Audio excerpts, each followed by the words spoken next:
C'est M. Ouedraogo Kiswensida Aimé, inspecteur de l'enseignement secondaire, option mathématiques. Alors bonsoir.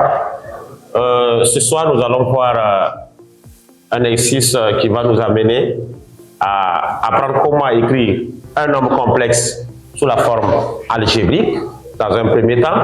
Ensuite, déterminer le module et un argument de différents complexes, puis la forme trigonométrique et déduire bien sûr les valeurs exactes des cosinus et sinus des angles qu'on ne peut pas avoir directement sur un cercle trigonométrique. Alors donc, on a trois complexes, Z1 qui est égal à racine de 6 moins I racine de 2 sur 2 et Z2 égal à 1 moins I.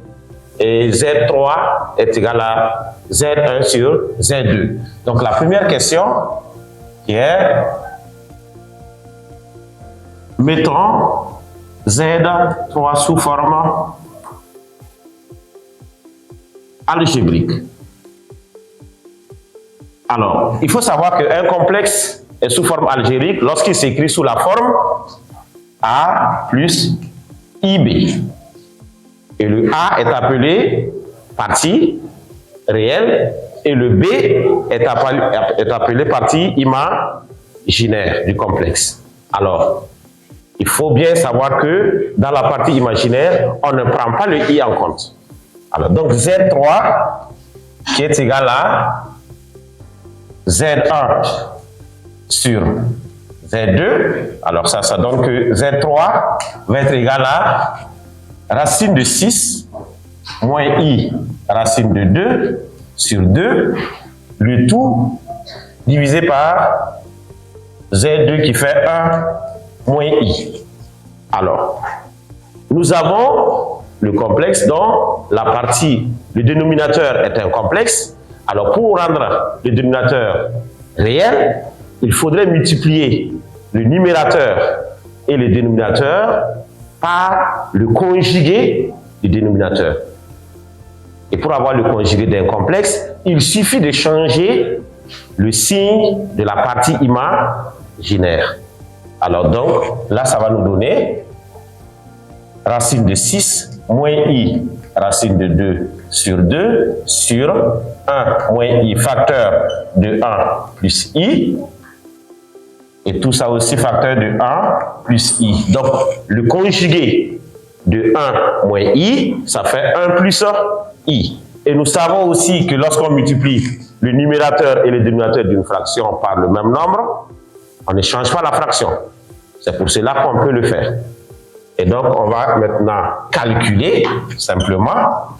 Et nous savons que le calcul dans C respecte les mêmes règles que le calcul dans R.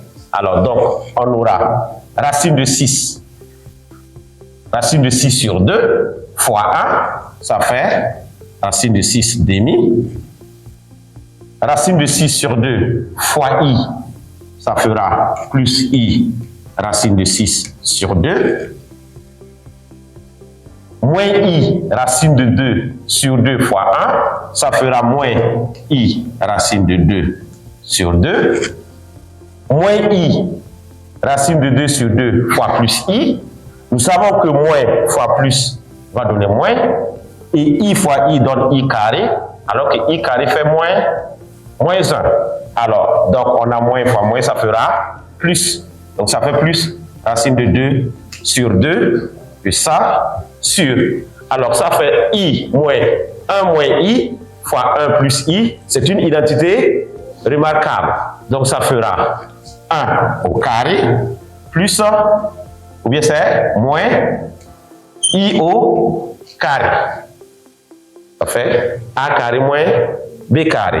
Donc ça va nous donner ici. Alors on va rassembler les parties réelles ensemble.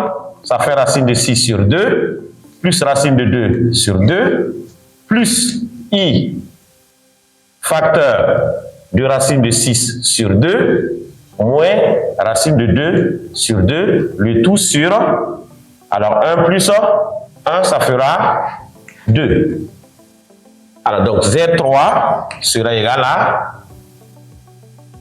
racine de 6 plus racine de 2 sur 2 plus I facteur de racine de 6 moins racine de 2 sur 2, le tout sur 2. Alors, on va multiplier, bien sûr, pour diviser deux fractions, on multiplie la première par l'inverse de la seconde. Alors, donc, ça fera ici racine de 6 plus racine de 2 sur 2 multiplié par 1/2, plus I, facteur de racine de 6 moins racine de 2 sur 2 multiplié par 1/2. Alors donc, Z3, ça nous donnait racine de 6 plus racine de 2 sur 4, plus I, facteur de racine de 6 moins racine de 2 sur 4. Ainsi, nous avons la forme algébrique de Z3, et ici le A fait racine de 6 plus racine de 2 sur 4, et le B fait racine de 6 moins racine de 2 sur 4. Alors, donc, vous ne devez pas laisser racine de 6 plus racine de 2 plus I, facteur de racine de 6 moins racine de 2, le tout sur 4, non.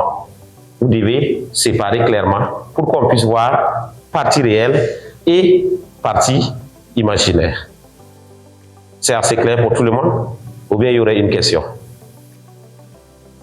Alors, si c'est bien compris, nous allons passer à la deuxième question, qui est de déterminer d'une part le module de chacun des deux complexes Z1 et Z2, et d'autre part un argument de Z1 et de Z2. Mais pourquoi on dit un argument?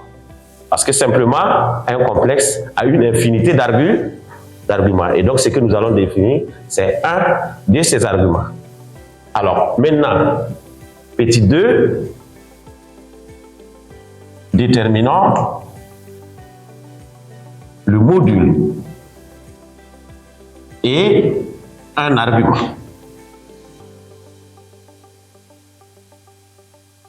De Z1 et de Z2. Alors, donc, premièrement, nous allons nous intéresser au module. Alors, le module d'un complexe, si on prend par exemple Z1, le module se note Z1 entre deux barres, comme exactement on note la valeur absolue. Mais le module, en réalité, quand on prend dans le plan complexe et on place, nous avons, si nous plaçons le point M d'affixe Z1, alors le point définit avec l'origine du repère un vecteur. Et le module, en réalité, quand on parle du module de Z, ça fait la norme du vecteur OM, qui est en réalité la distance du point O au point M. Et voilà pourquoi vous ne devez jamais trouver un module négatif. Le module est toujours une valeur positive. Alors donc, et aussi, vous allez vous rendre compte que le module, en réalité, alors si ça fait bien sûr la norme du vecteur, nous savons que le vecteur OM aura pour coordonnées les coordonnées du point M. Alors, et si Z est égal à A plus IB, comme forme algébrique du complexe, nous savons que norme du vecteur se calcule par la racine carrée de, puisque les coordonnées seront A et B. Donc ça fera A carré plus B carré. Donc le module s'obtient simplement par la racine carrée de la partie réelle élevée au carré plus la partie imaginaire élevée au carré. Donc le module de Z1 va être égal à la racine carrée de la partie réelle qui fait racine de 6 sur 2, donc racine de 6 sur 2 au carré, plus la partie imaginaire qui fait bien sûr racine de 2 sur, moins racine de 2 sur 2O, moins racine de 2 sur 2O carré. Alors ça nous donne racine carrée de 6 sur 4, c'est la racine Racine carrée de 6 au carré, ça fait 6. Racine carrée de 2 au carré, ça fait 4. Plus moins racine carrée de 2 au carré, ça fait 2 sur 4. Alors, donc, le module de Z1 va être égal 6 plus 2, 8. Sur 4, ça fera 2. Donc, ça fait racine carrée de 2. Alors, et le module de Z2 s'obtient bien sûr par la même formule. Ça fait la racine carrée de partie réelle, ça fait 1. Donc, 1 au carré plus moins 1 au carré. Alors, donc, le module de Z2, ça nous donne 1 plus 1, ça fait aussi racine de 2. Alors, voilà ainsi les modules des deux complexes obtenus. Donc, je rappelle que pour avoir le module, c'est la racine carrée de la partie réelle au carré plus le carré de la partie imaginaire. Alors, maintenant, on parle de l'argument. Au niveau des arguments. Alors, l'argument, si on revient bien sûr à ce que j'avais expliqué là, pour l'argument, il s'agira de l'angle formé par le vecteur unitaire U et le vecteur OM. Bien sûr, c'est un angle O orienté. Donc, bien sûr, si c'est orienté dans le sens positif du cercle trigonométrique, l'argument serait une valeur positive. Et si c'est orienté dans le sens négatif, l'argument sera une valeur négative. Alors, donc, il y a un lien qui s'établit entre, bien sûr, la partie réelle et la partie, puisque si nous venons là, et si nous faisons une projection comme ça, puisque là, ça serait l'angle, qui est l'argument. Alors, maintenant, si nous utilisons cette valeur-là, la longueur ici, ça sera quoi? Puisque si nous allons calculer, par exemple, le sinus de cet angle-là, ça sera sinus est égal à côté opposé sur hypoténuse, comme bien sûr la trigonométrie que nous voyons. Et ça, si on prend le point, ses coordonnées sont A et B. Donc, le côté opposé fait bien sûr la distance B, qui est l'ordonnée du point. Donc, c'est pourquoi on va dire que ça fait B sur OM, et OM, nous savons que ça fait le module de Z1. Alors, donc, dans ce cas, alors que B, nous savons que B, c'est quoi? B, c'est la partie imaginaire du complexe. Et si nous prenons le cosinus de ce même angle, on sait que cosinus, ça fait côté adjacent sur hypoténuse, et le côté adjacent, ça fait A, et l'hypoténuse fait le module de Z1. Voilà pourquoi on vous dit que pour déterminer l'argument d'un complexe, vous donnez un nom à votre argument. Par exemple, ici, nous allons prendre soit θ, un argument de Z1. Alors, en fonction de ce que nous avons exprimé ici, ça veut dire que le cosinus de θ va être égal à la partie réelle de Z1 sur le module de Z1. Et la partie réelle de Z1, ça fait racine de 6 sur 2 divisé par le module sur racine de 2. Et le sinus fera racine de 2 sur 2 moins racine de 2 sur 2 sur racine de 2. Alors, donc on trouvera que cosinus de θ va être égal à racine de 6 sur 2 multiplié par 1 sur racine de 2. Parce qu'il faut multiplier par l'inverse.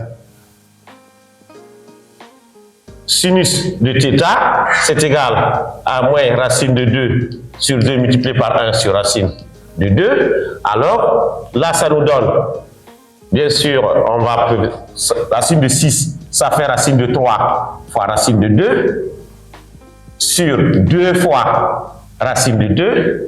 Et là, ça nous donne moins racine de 2 sur 2 fois racine de 2. Alors là, ça nous donne, on va simplifier les racines de 2. Ça nous fait racine de 3 sur 2. Et là, ça va nous faire moins 1 demi. Alors, la question qu'on se pose, c'est quel est l'angle qui a pour cosinus racine de 3 demi et pour sinus moins 1 demi. Alors, c'est là qu'on va utiliser, bien sûr, le cercle trigonométrique. Alors, quand on prend 1 demi, ça correspond à quel angle? À pi tiers. Alors, et bien sûr, son sinus va faire racine de 3 demi. Alors maintenant, nous on veut le cosinus. Quel est l'angle dont le cosinus fait racine de 3 demi? Ça fera pi sixième. Alors, et là, bien sûr, son sinus va faire 1 demi ici. Maintenant, si on a racine de 3 demi et l'angle qui va avoir, bien sûr, ici, moins racine de 3 demi. Alors, on va chercher le correspondant de cet angle. Alors, pi sixième ici. Alors là, pour avoir l'angle qui est ici, on va faire, bien sûr, pi moins pi sixième. Ça va nous donner 5 pi sixième. Donc, ça veut dire que l'angle qui est là va nous faire moins 5 pi sixième. Donc, l'argument de Z1, que nous avons noté θ, va être égal à moins 5 pi sixième, plus bien sûr 2 k pi, k élément de Z, parce que bien sûr, si nous ajoutons bien sûr 2 pi à celui-là, nous allons revenir encore à cette position. Donc voilà pourquoi on dit qu'un complexe a un argument, mais pas l'argument. On ne parle pas de l'argument, on parle d'un argument, parce qu'il y a une infinité d'arguments. Alors ensuite, on va passer maintenant à l'argument de Z2. Ça se passe exactement de la même manière. Donc on va poser soit θ2, un argument de Z2. Alors, cosinus de θ2 sera égal et sinus de θ2 aussi. Alors, cosinus de θ2, ça va faire la partie réelle de Z2 qui fait 1. Donc, ça fera 1 sur le module de Z2 qui fait racine de 2 et la partie imaginaire qui fait moins 1 sur le module qui fait racine de 2. Donc là, ça nous donne racine de 2 sur 2 et moins racine de 2 sur 2. Alors, ça nous donne que θ2 sera égal. Alors, nous savons que ça fait pi quart qui a bien sûr racine de 2 sur 2 et racine de 2 sur 2. Mais ici, nous avons racine de 2 sur 2 et moins racine de 2 sur 2. Alors, pi quart est là. Alors, son cosinus est positif, son sinus est négatif, donc ça fera moins pi quart. Alors, donc ça fait moins pi quart plus 2 k pi, k élément de Z. Voilà, déterminer bien sûr et le module et un argument de chacun de ces deux complexes. Alors, nous allons maintenant passer à la troisième question qui consiste à écrire Z3 sous forme trigonométrique.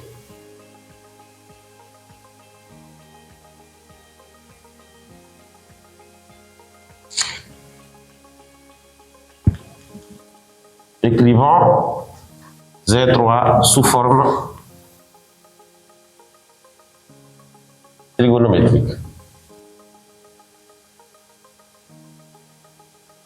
Alors, Z3 est écrit comme étant le quotient de deux complexes. Z3 égale à Z1 sur Z2.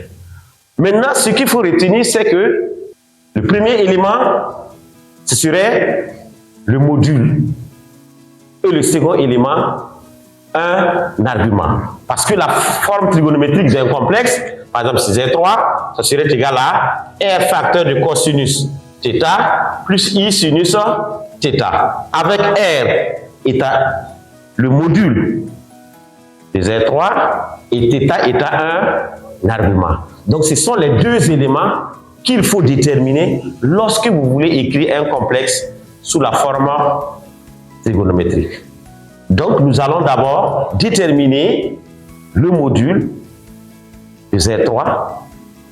Ensuite, nous allons déterminer un argument de Z3, ce qui va nous permettre de pouvoir écrire Z3 sous forme trigonométrique. Alors, module de Z3. Z3 est écrit comme étant le quotient de Z1 et de Z2. Donc, module de Z3 va être égal à module de Z1 sur Z2. Alors que la propriété nous dit que le module du quotient est égal au quotient des modules. Ça veut dire quoi? C'est égal à module de Z1 sur le module de Z2. Alors que nous avons calculé le module de Z1 et le module de Z2 à la question 2. Alors donc ça fera racine de 2 sur racine de 2 qui nous donne 1. Donc module de Z3 égale à 1. Alors nous allons maintenant chercher un argument. Donc vous voyez que là on n'a pas besoin de revenir écrire Z3 sous forme algébrique pour pouvoir calculer son module. Parce que simplement il y a des propriétés qui nous permettent d'aller directement. Au niveau de l'argument, donc on va poser soit état 3, un argument de Z3. Alors maintenant ici, nous n'allons pas avoir besoin de passer par ce que nous avons utilisé ici. Parce que si nous voulons l'utiliser, nous allons tomber sur des valeurs que nous ne pouvons pas lire sur le cercle trigonométrique. Parce que si on prend partie réelle de Z3, nous ne l'avons même pas puisque nous n'avons pas calculé la forme algébrique. Donc nous ne l'avons même pas. De même que le sinus, nous ne pouvons pas avoir la partie imaginaire étant donné que nous n'avons même pas calculé, nous n'avons pas écrit Z3 sous forme algébrique. Donc, nous allons nous appuyer sur les formules. On sait que argument de Z3 va être égal à argument de Z1 sur Z2 plus 2 Kpi, K élément de Z. Alors que nous savons que argument du quotient, c'est égal à la somme des arguments. Donc, argument de Z1 sur Z2 va être égal à argument de Z1 plus argument de Z2. Bien sûr, plus 2 Kpi, K élément de Z. Le moins, excusez-moi. Le quotient des arguments est égal à la différence des arguments. Alors, donc, argument de Z1 sur argument de Z2 est égal à argument de Z1 moins argument de Z2. Alors, donc là, nous avons argument de Z1 qui fait argument de Z1, nous l'avons trouvé, θ1 moins 5pi sixième, moins 5pi sixième moins pi k plus 2 Kpi, K élément de Z. Alors, donc nous allons bien sûr calculer ça.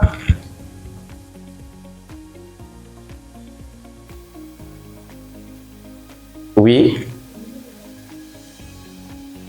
Il y a le micro. Venez parler dans le micro. Venez. Oui, allez-y. Oui. Argument de. Oui.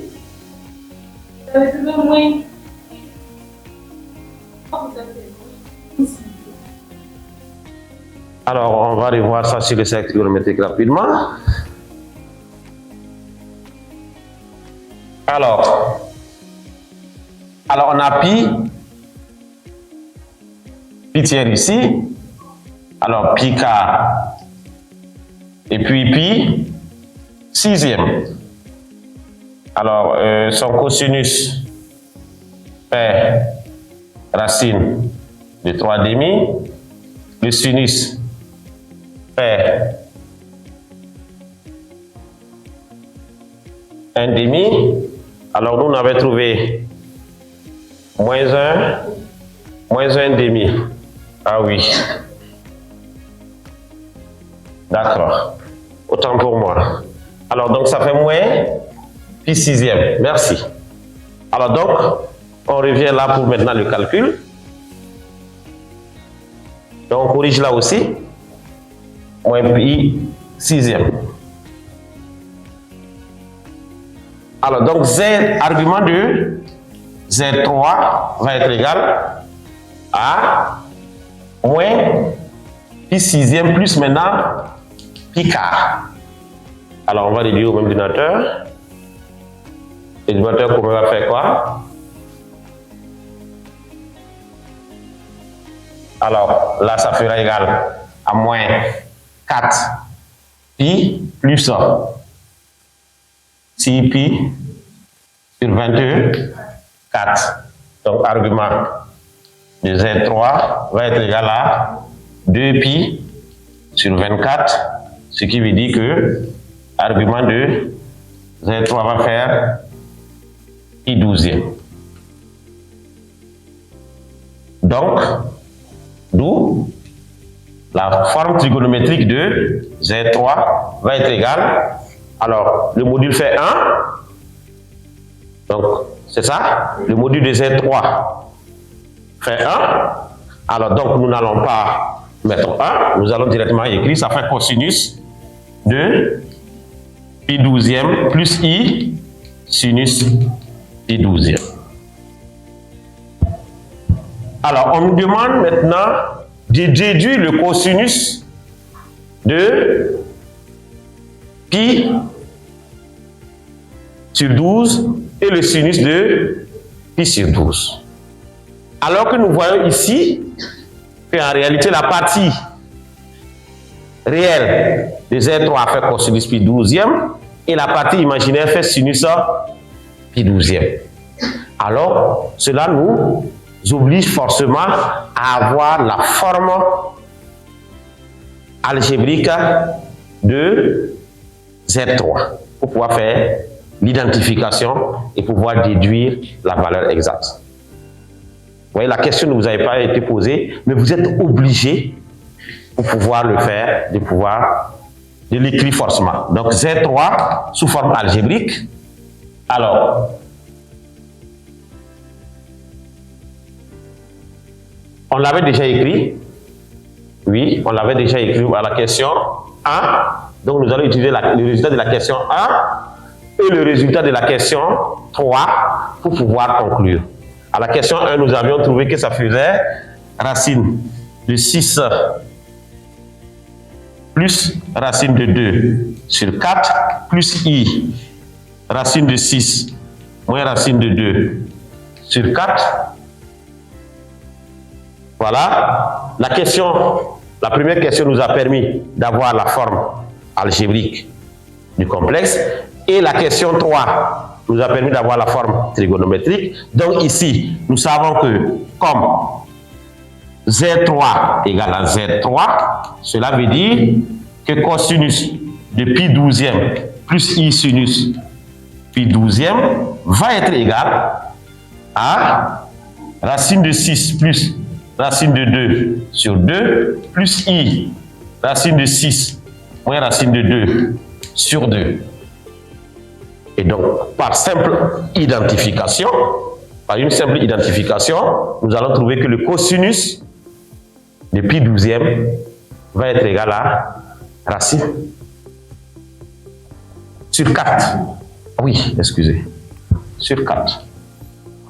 Alors, nous allons bien sûr tirer simplement que le cosinus de pi douzième va être égal à racine de 6 plus racine de 2 sur 4 et le sinus de pi douzième va être égal à racine de 6 moins racine de 2 sur 4.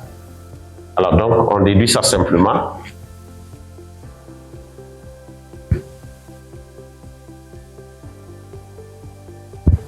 Alors, on déduit que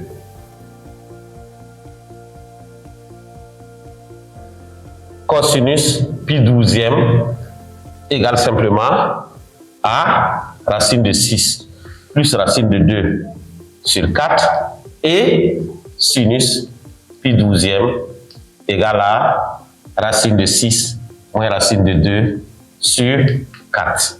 Et en réalité, l'objectif principal de l'exercice était de pouvoir déduire les valeurs exactes de cet angle-là, le sinus et le cosinus de cet angle. Voilà, merci. Je ne sais pas s'il y a des questions. C'est à vous.